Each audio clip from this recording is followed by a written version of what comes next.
ഭാരതത്തിൻ്റെ അപ്പോസ്തലനായ മാർത്തോമാ ശ്ലീഹായുടെ ഓർമ്മയിൽ അത്ഭുത സ്തബ്ധരായി ഞങ്ങൾ അവൻ്റെ അവദാനങ്ങളെ കീർത്തിക്കുന്നു.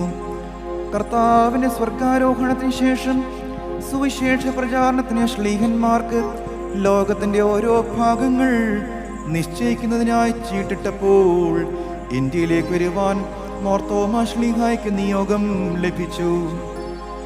ഈ വലിയ വേല ഏറ്റെടുക്കുവാൻ തൻ്റെ നാഥനായ കർത്താവ് അവനെ ശക്തിപ്പെടുത്തി.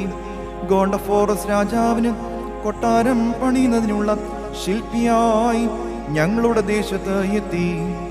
തൻ്റെ ദീനാനുകമ്പയാൽ അനേകം ദരിദ്രന്മാരെ സഹായിക്കുകയും രോഗികളെ സൗഖ്യമാക്കുകയും അത്ഭുതങ്ങൾ പ്രവർത്തിക്കുകയും ചെയ്തു. പരിശുദ്ധനായ മാർത്തോമാ ശ്ലീഹാ, നിന്നെ സ്തുതിച്ചുകൊണ്ട് ഞങ്ങൾ പറയുന്നു. ഈ ദേശത്തെ സത്യപരിജ്ഞാനത്തിന്റെ പ്രഭയിൽ പ്രകാശിപ്പിച്ചതിനാൽ നീ ധന്യനാകുന്നു. രാജാവിന് സ്വർഗത്തിൽ കൊട്ടാരം പണിത ഉന്നതന്റെ ശില്പിയെ നീ ധന്യനാകുന്നു.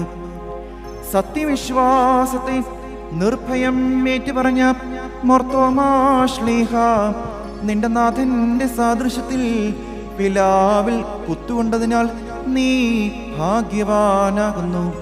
തൻ്റെ നാഥന്റെ ആണിപ്പഴുതുകളിൽ സ്പർശിക്കുവാൻ നിനക്ക് അവസരം ലഭിച്ചതിനാൽ നീ ധന്യനാകുന്നു. ഇപ്പോൾ ഞങ്ങളുടെ ദൈവമായ മിശിഹാ തമ്പുരാനെ, ബലഹീനരും പാപികളുമായി ഞങ്ങൾ യാചിക്കുന്നത് എന്തെന്നാൽ നിന്റെ ശ്രേഷ്ഠ ശ്ലീഹായായ മാർത്തോമായുടെ പ്രാർത്ഥനകളാൽ സകല ശിക്ഷകളിൽ നിന്നും ഞങ്ങളെ വിമോചിപ്പിക്കണമേ.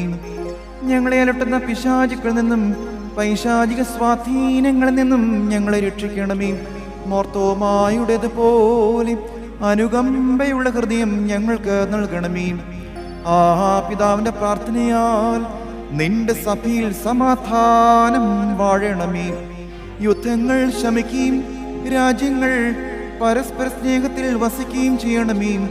ഞങ്ങളുടെ വൃദ്ധന്മാരെ താങ്ങണമേ, യുവാക്കളെ സത്വൃത്തരാക്കണമേ, പൈതങ്ങളെ വളർത്തണമേ, സ്ത്രീ പുരുഷന്മാരെ പരിപാകതയുള്ളവരാക്കണമേ.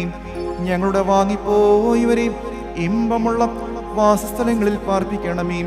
ഞങ്ങളും അവരും സദാ നിനക്കും നിന്റെ പിതാവിനും വിശുദ്ധാത്മാവിനും എന്നാളും സ്തുതിയും സ്തോത്രം സമർപ്പിക്കുവാനായിട്ട് തന്നെ. ഹോശോ വബ്ഖുലസ്ബാൻ ലഹുൽ മീ